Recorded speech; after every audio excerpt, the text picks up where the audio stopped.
আসসালামু আলাইকুম। আউযু বিল্লাহি মিনাশ শাইতানির রাজিম। বিসমিল্লাহির রহমানির রহিম। আম্মা মান উতিয়া কিতাবাহু বিয়ামিনিহি ফাসাউফা ইউহাসিবু হিসাবান ইয়াসিরা ওয়া ইয়ানকালিবু ইলা আহলিহি মাসরুরা। ইয়া লাইতানি লাম উতা কিতাবিয়া। আল কুরআন। ফাকালান নবিয়্যু সাল্লাল্লাহু আলাইহি সাল্লাম ক্বালা ক্বালা রাসূলুল্লাহি সাল্লাল্লাহু আলাইহি সাল্লাম আদ-দীনু ইসরুন। আল হাদিস। আলহামদুলিল্লাহি ওয়া কাফা ওয়া সালামুন আলা ইবাদিহি আল্লাযিনা ইসতাফা আম্মা বা'দ। ফাকাদ ক্বালা আল্লাহু তাবারাকা ওয়া তাআলা ফি কালামিহিল মাজিদ ওয়া ফি ফুরকানিহিল হামিদ। আযকুরুনি আযকুরুকুম ওয়াশকুরু ওয়া লা তাকফুরুন। আল কুরআন। দূরে এবং নিকটে যারা আছেন বা আমরা আছি, যারা শুনছি বা শুনবো, শুনতে আমাদেরই হবে। শোনার সাথে সাথে আমরা সর্বপ্রথমে কোরআন এবং হাদিসগুলোকে নেক আমল করবো ইনশাআল্লাহুল আজিজ। আল্লাহ আমাদের তৌফিক দান করুন। আমিন।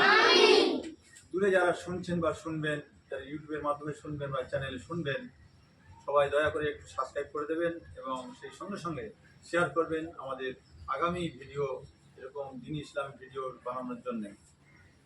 তারপরে আপনাদের কাছে অনুরোধ, আপনারা বেশি বেশি শেয়ার করে অপরের কাছে পৌঁছে দেবেন। এটা দ্বীনি কাজ। আর তোমরা যারা মাদ্রাসায় আছো, বাচ্চা বাচ্চিরা বা ছাত্রছাত্রীরা, তোমরা অপরের কাছে পৌঁছাবে, সর্বপ্রথমে বাড়ির দিকে পৌঁছে দেবে। কেমন? পৌঁছাবে না ইনশাআল্লাহ।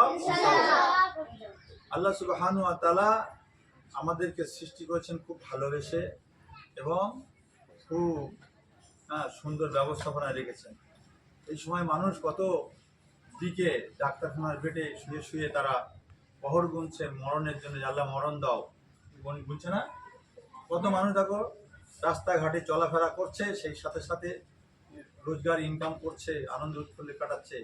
কত বাজে জায়গা টিভির সামনে কাটাচ্ছে। কত মানুষ এই সময় দিনী প্রতিষ্ঠানে দিনী শিক্ষা করছে, অধ্যয়ন করছে। কেউ আবার স্কুলে যাওয়ার জন্য কস্তুরবা স্কুলে আছে, বিভিন্ন জায়গার শিক্ষা প্রতিষ্ঠানে আছে। তো সব থেকে সর্বপ্রথম শিক্ষা প্রতিষ্ঠানটা হলো মাদ্রাসা এবং উন্নতির জায়গা। সেই জায়গা থেকে যারা অধ্যয়ন করে আসে, তারা আল্লাহ সুবহানাহু ওয়া তাআলার দয়ার জান্নাতে পৌঁছাবার একটা রাস্তা, কম রাস্তাটা তৈরি করে নেয় এবং জান্নাতে যাওয়ার জন্য তারা প্রস্তুতি হয়। আল্লাহ পাক আমাদের সকলকে তৌফিক দান করুক জান্নাতুল ফিরদৌসে যাওয়ার জন্য। সবাই আমিন। আচ্ছা, আমরা আজকের কুইজ এবং আল্লাহর কালাম নবীর হাদিস দিয়ে শুরু করব। এটা হলো কোরআনের আলোয় আলোকিত হয়ে আমরা সবাই উদ্ভাসিত হয়ে আমরা আলোকিত হব ইনশাআল্লাহ। আচ্ছা, আজকের কুইজ 3 থেকে 4টে থাকবে, বেশি থাকবে না। সময় সংক্ষেপ, তুমি স্কুলে যাবে, সেহেতু তোমাদের জন্য 3 থেকে 4টে কুইজ থাকবে। কুইজটা হলো এই: আমরা সর্বপ্রথমে যে সূরাটা পাঠ করি কোরআন এবং আমার পড়াতে, সেই সূরাটির নাম তোমরা বলতে পারবে কি? সূরাটির নাম কি? সূরা ফাতিহা। তাহলে বোঝা গেল তো? সূরা ফাতিহা আমরা পাঠ করি সর্বপ্রথম। কোরআন খুললেই সূরা ফাতিহা। এই সূরা ফাতিহাটা সূরা উম্মুল কুরা বলা আছে। কি বলা আছে? কোরআনের মা বলা আছে। আবার কি হচ্ছে? সূরাতুশ শিফা। সূরাতুশ শিফা। এই সূরাতুশ শিফা বলা হচ্ছে 7টা আয়াত আছে। কটা আয়াত আছে? 7টা আয়াত আছে। আল্লাহ পাক আমাদেরকে এই 7টা আয়াত দিয়েছেন। আমরা প্রত্যেকটা ওয়াক্তে, প্রত্যেকটা নামাজের প্রথমে আমরা পড়ে থাকি। আমাদের কি ঘৃণা আসে, না অবহেলা আসে, না এদের উপরে বিরুজ হয়ে যায়? হয় কি না? আল্লাহ সুবহানাহু ওয়া তাআলার কালাম পড়তে পড়তে আলোচনা করি। সেই জন্য করে প্রথমে বললাম যে সূরা ফাতিহা হলো উম্মুল কুরা। আচ্ছা, তারপরে বলি কোন সূরাতে দুটো মিম আছে? ছোট সূরা এবং আমার পাড়ার মধ্যে কোন সূরাতে দুটো মিম আছে? দুটো কটা বললাম? দুটো মিম আছে। সূরা আসর। হ্যাঁ, আলহামদুলিল্লাহ। সূরা আসরে আছে দুটো মিম। কটা মিম? দুটো মিম। দুটো মিম আছে সূরা আসরে। আর মিম নেই এমন একটা সূরা আছে যা আমার পাড়ার মধ্যে। সেই সূরাটির নাম তোমরা বলতে পারবে? বলো। সূরা কাউসার। সূরা কাউসারে কিন্তু মিম নেই। সূরা কাউসারে মিম নেই। তাহলে বোঝা গেল সঠিক উত্তরটা কি? বলছে কোন সূরা আমার পাড়ার মধ্যে, খুব ছোট্ট সূরা, প্রশ্ন, খুব ছোট্ট সূরা আমার পাড়ার মধ্যে দুটো মিম আছে। সঠিক উত্তরটা হবে সূরা আসর। সূরা আসর। তাহলে উত্তর মিলে গেল। এবার তারপরে ফের প্রশ্ন হচ্ছে এটাই যে কোন সূরা আমার পাড়ার মধ্যে আছে, ছোট্ট সূরা, যা খুব ছোট্ট সূরা, তার মধ্যে মিম নেই। প্রশ্ন, উত্তরটা হবে কি? সূরা কাউসার। মিম নেই। তাহলে বোঝা গেল দুটো হলো। তার আগে সূরা ফাতিহা হয়ে গেল, তার 3টে। আচ্ছা, এবার তারপরের প্রশ্ন আসি যে এমন একটি সূরা আছে কোরআন শরীফের মধ্যে যে সূরাতে বিসমিল্লাহ নেই। যে সূরাতে 30 পারা কোরআন শরীফের মধ্যে 30 পারা কোরআন শরীফের মধ্যে 114টি সূরা আছে, 114টি সূরা আছে, 14টি সিজদা আছে। এই 114টি সূরার মধ্যে প্রত্যেকটা সূরার মাথায় বিসমিল্লাহ আছে, কিন্তু একটা সূরার মাথায় বিসমিল্লাহ নেই। সেই সূরাটির নাম কি বলতে পারবে? বলো। সূরাতুত তওবা। সূরাতুত তওবা এটা কত পারায় আছে বলো? উত্তরটা হবে সূরাতুত তওবা। কোন সূরায় কোরআন শরীফের 114টি সূরার মধ্যে কোন সূরায় বিসমিল্লাহ নেই? এটা হলো প্রশ্ন। সঠিক উত্তরটা হবে সূরাতুত তওবা। এবার ফের প্রশ্ন, কত পারায়? 10 পারায়। আল্লাহ পাক আমাদেরকে সকলের এই কুইজ শেখার, ইসলামিক কুইজ শেখার তৌফিক দান করুন, আমিন। আচ্ছা, এবার যে আয়াতটা বলেছি যে ওই আয়াতটার মানে হচ্ছে এই, আম্মা মান উতিয়া কিতাবাহু বিয়ামিনিহি ফাসাউফা ইউহাসিবু হিসাবাই ইয়াসিরাউ আয়ান কলিবু ইলা আহলিহি মাসরুরা।